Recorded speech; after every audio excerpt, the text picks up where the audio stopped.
بس يكفي إلى هنا، يكفيكم بكاء إخوة الإسلام، كفى غرلغج يكفي.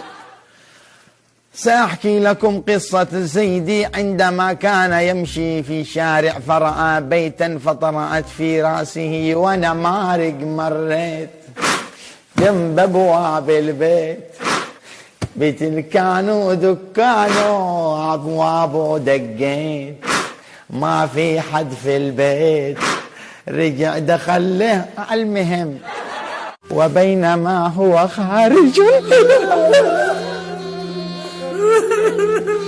عشت يعرف علاش بكيتوا، عشت يعرف علاش بتبكوا.